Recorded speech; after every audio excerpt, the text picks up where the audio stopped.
మైత్రి చెరిపిన మంత్రం. ఇది కథ పేరు.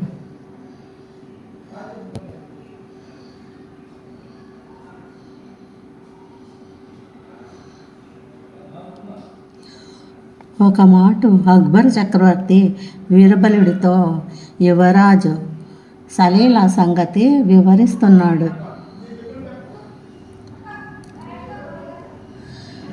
వీరబలి ఆ మధ్య యువరాజు ప్రవర్తన ఏమీ బాగాలేదు. అతడు ఎప్పుడూ ఆ దివాను కొడుకుతో కలిసి ఇష్టం వచ్చినట్లు ఊరంతా తిరుగుతున్నాడు. పని పాట లేకుండా పగలు రాత్రి కూడా ఆడుతూ పాడుతూ కాలక్షేపం చేస్తున్నాడు. ఆ దివాను కొడుకుతో స్నేహం వద్దని ఎంత చెప్పినా వినిపించుకోలేదు. వాళ్ళిద్దరు ఒక క్షణం కూడా ఒకరిని విడిచి ఒకరు ఉండడం లేదు. వాళ్ళిద్దరి మధ్య ఆ మైత్రి లేకుండా పోతే మన యువరాజు బాగుపడతాడు. అందుకు మంచి ఉపాయం ఆలోచించాలి అన్నాడు అక్బర్ పాదుషా చెప్పాడన్నమాట. నా కొడుకును యువరాజును బాగా చెయ్యి అనేసి వీరబలితో చెప్పినాడు. ఈ సలీమేమో అతని పని పాట లేకుండా తిరిగేటువంటి ఆ దివాను కొడుకుతో తిరుగుతూ ఉన్నాడు. అతని నుంచి విడిపించాలా అనేసి రాజు వీరబలుని కోరాడు. దానిదేమంది హుజూర్, వాళ్ళ ఇద్దరి మధ్య ఏదో ఒక జగడం పెట్టితే సరే, ఆ స్నేహం అంతా అప్పుడే పోతుంది అన్నాడు వీరబలుడు.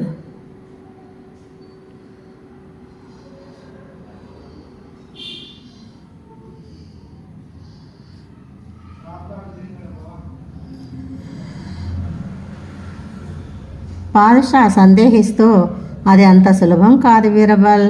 వాళ్ళిద్దరూ ప్రాణమిత్రులు. వాళ్ళ మధ్య స్పర్ధలు పెట్టి వాళ్ళని విడదీయటం మనకు సాధ్యం కాదు అన్నాడు. అందుకు వీరబలుడు అలవోకగా నవ్వి, ఆ సంగతి నాకు విడిచిపెట్టండి హుజూర్. సాయంకాలంలోగా వాళ్ళిద్దరినీ ప్రబల శత్రువుల్ని చేస్తాను అని పలికాడు. అయితే సరే, అలాగే ప్రయత్నించు అన్నాడు అక్బర్ పాదుషా. వాళ్ళిద్దరినీ విడదలేము అనేసి అక్బర్ పాదుషా చెప్తే, లేదు ఎలాగైనా చూడు, నేను అనుకున్నది సాధిస్తాను, ఎలాగైనా విడదీస్తాను చూడు, మీరే చూడండి అక్బర్ పాదుషా అని వీరబలుడు పలికాడు. వీరబలుడు యువరాజు దివాను కొడుకు పాటలు పాడుతూ కూర్చున్న చోటకు వెళ్ళాడు. దివాను కొడుకును పని ఉన్నట్లు ప్రక్కకు పిలిచాడు. వీరబలుడు అతని చెవి దగ్గర నోరు పెట్టి ఏదో రహస్యం చెప్పినట్లు నటించాడు. కానీ అతడు ఒక్క మాట కూడా దివాను కొడుకు చెవిలో చెప్పనే లేదు.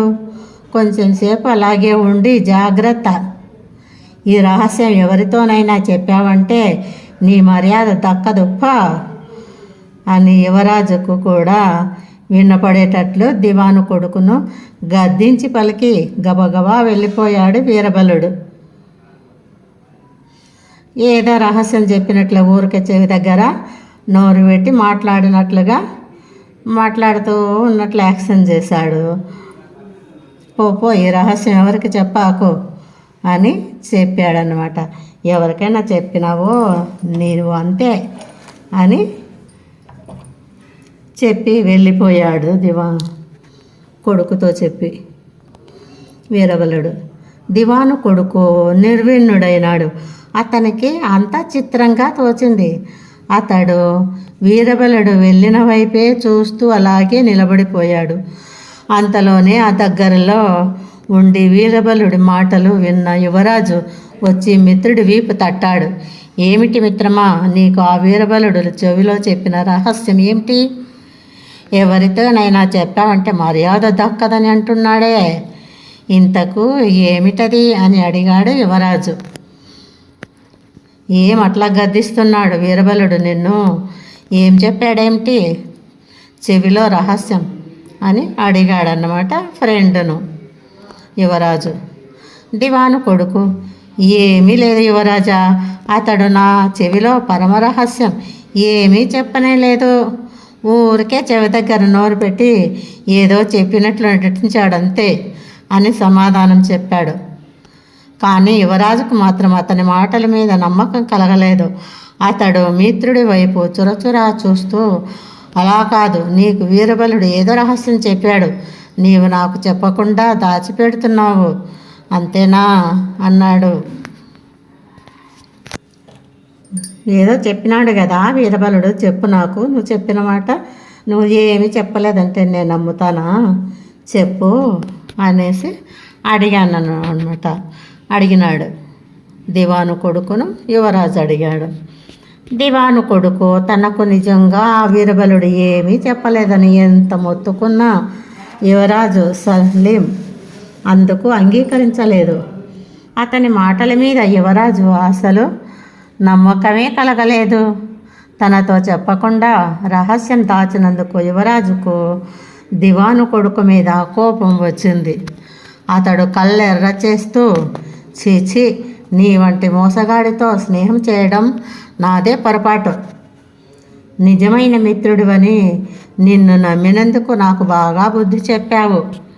ఇక నీ ముఖం నాకు చూపించకపో, నీకు నాకు స్నేహం ఈ క్షణంతో సరి అన్నాడు. సరే అనేసి వీరబలుడు ఆ విధంగా చెప్పిపోయినాడు. వీరబలుడు చెప్పింది నిజమే అనుకున్నాడు. ఏదో రహస్యం చెప్పినాడు, నాకు ఈ ఫ్రెండ్ చెప్పడం లేదు అనేసి చాలా కోపగించుకున్నాడు. ఏం చెప్పినాడు అంటే ఏమీ చెప్పలేదు అంటాడు దివాను కొడుకు. సరే అయితే నువ్వు అన్నీ నా దగ్గర దాచుతండావు, ఏమో రహస్యం చెప్పినాడు, నువ్వు నాకు చెప్పడం లేదు, మన ఫ్రెండ్షిప్ ఇంతేనా, నువ్వు నమ్మింది నన్ను ఇంతేనా అని చాలా కోపగించుకున్నాడు. నువ్వు నాకు చెప్పకుంటే ఫ్రెండ్కు ఇంకెవరితో చెప్తావు అని ఎంతగానో అడిగినాడు. కానీ దివాను కొడుకు మాత్రం చెప్పలేదు. ఇంకప్పుడు ఆయనకు చాలా కోపం వచ్చి, యువరాజు, నేను నిన్ను బాగా నమ్మి ఫ్రెండు అనేసి దగ్గరకు వస్తున్నాను, ఇంకా రానుకో, నువ్వు కూడా నా మొహం చూపించద్దు, నీవు నీ మొహము చూపించద్దు నాకు ఇంకా అని అనుకొని వెళ్ళిపోయాడు. ఇంక నేను నీకు ఫ్రెండ్గా ఉండను అని వెళ్ళిపోయాడు అన్నమాట. పాదుషా కోరిక నెరవేరింది. ఆ రోజు నుండి యువరాజు దివాను కొడుకు అనవసరంగా కాలక్షేపం చేయకుండా తమ తమ పనులలో నిమగ్నులైనారు. ఆయన దివాను కొడుకుతో ఇంకా ఈయన మాట్లాడకుండా ఉన్నాడు యువరాజు. ఇంకా ఎవరి పనులు వాళ్ళు చేసుకుంటూ ఉన్నారు. యువరాజు మాట్లాడలేదని దివాను కొడుకు, ఆయన కూడా మాట్లాడలేదు యువరాజుతో. ఈ విధంగా ఊరికే ఉండకుండా ఎవరి పనులు వాళ్ళు చేసుకుంటూ ఉన్నారు. రాజుకు అక్బర్ పాదుషాకు కూడా ఇదే కావాల్సింది. వీరబలుడు బాగా ఉపాయం బాగా చేసి యువరాజులో మార్పు తెచ్చినాడు అనేసి అనుకున్నాడు. కాబట్టి మనము కూడా ఎవరితో స్నేహము చేయకూడదు. మన విషయాలు మనము తల్లిదండ్రులతో పంచుకోవాలి, తల్లిదండ్రులు చెప్పినట్లు వినాలి. అంతేకాని ఊరికే వేరే వాళ్ళతో తిరుగుతూ ఉంటే ఇంట్లో పనులు ఎక్కడక్కడ ఉంటాయి. కాబట్టి తల్లిదండ్రులు చెప్పినట్లు తల్లిదండ్రులతోనే తిరుగుతూ ఇంట్లో పనులు మనము చేసుకుంటూ ఉండాలి. మనము చదువుకునే వాళ్ళం కాబట్టి ఎప్పుడు చదువుకుంటూ రాసుకుంటూ ఉండాలి. బాగా చదువుకుంటూ రాసుకుంటూ ఉంటారు కదా పిల్లలు, బాగా చదువుతారర్రా.